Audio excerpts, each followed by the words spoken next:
ಗೊತ್ತಿಲ್ಲ, ಅದು ನನಗೆ ಹೆಚ್ಚಿನ ಮಾಹಿತಿ ಇಲ್ಲ. ಈ ಉದ್ದೇಶ ಈಡೇರಿದೆ ಸರ್ ಸುವರ್ಣಸೌಧ ಮಾಡಿರೋದು ಬೆಳಗಾವಿಯಲ್ಲಿ?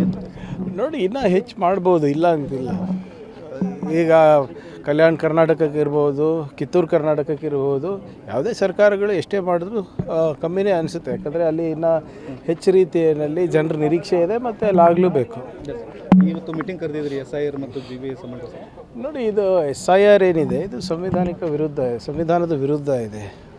ಮತ್ತು ಇದನ್ನು ಯಾವ ರೀತಿ ತಮಿಳುನಾಡು, ಕೇರಳ ಮತ್ತು ವೆಸ್ಟ್ ಬೆಂಗಾಲ್ನಲ್ಲಿ ಇದನ್ನು ಉಪಯೋಗ ಮಾಡ್ಕೊಂಡಿದ್ದಾರೆ, ಇದು ಕೂಡ ನಾವು ನೋಡಿದ್ದೇವೆ.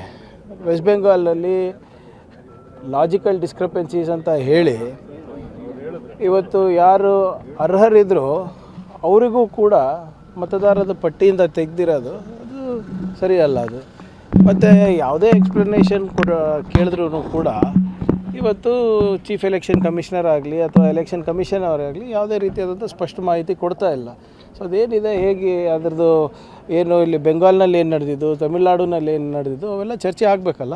ಮ್ಯಾಪಿಂಗಲ್ಲಿ 75 ಲಕ್ಷ ಮತದಾರನ ಗುರುತಿಸಿದ್ದಾರೆ. ನೋಡಿ, ಮ್ಯಾಪಿಂಗ್ ಈಗ ಉದಾಹರಣೆ ಚಿತ್ತಾಪುರದಲ್ಲಿ 99% ಆಗಿದೆ. ನಾಳೆ ಎಲೆಕ್ಷನ್ ಕಮಿಷನ್ ಅವ್ರು ಬಂದುಬಿಟ್ಟು ಇಲ್ಲ ಇದು 99% ಅಲ್ಲ, ಇದು ಬರೀ 55% ಅಂತ ಹೇಳಿದ್ರೆ ಅದು 55% ಆಗುತ್ತೆ.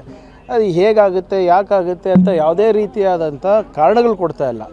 ವೆಸ್ಟ್ ಬೆಂಗಾಲ್ನಲ್ಲಿ ಟ್ರಿಬ್ಯುನಲ್ಸ್ಗಳು ಕೂಡ ಸೆಟಪ್ ಮಾಡಿದರು.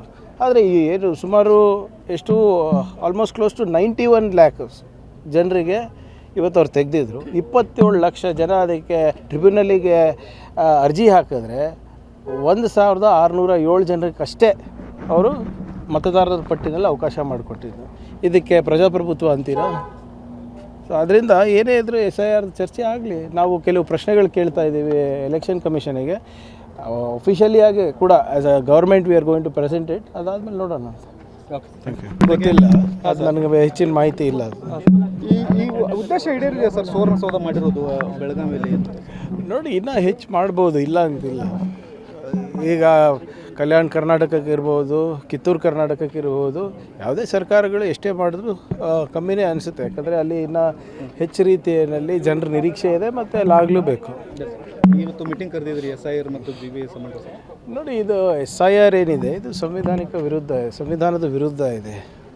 ಮತ್ತು ಇದನ್ನು ಯಾವ ರೀತಿ ತಮಿಳುನಾಡು, ಕೇರಳ ಮತ್ತು ವೆಸ್ಟ್ ಬೆಂಗಾಲ್ನಲ್ಲಿ ಇದನ್ನು ಉಪಯೋಗ ಮಾಡ್ಕೊಂಡಿದ್ದಾರೆ, ಇದು ಕೂಡ ನಾವು ನೋಡಿದ್ದೇವೆ.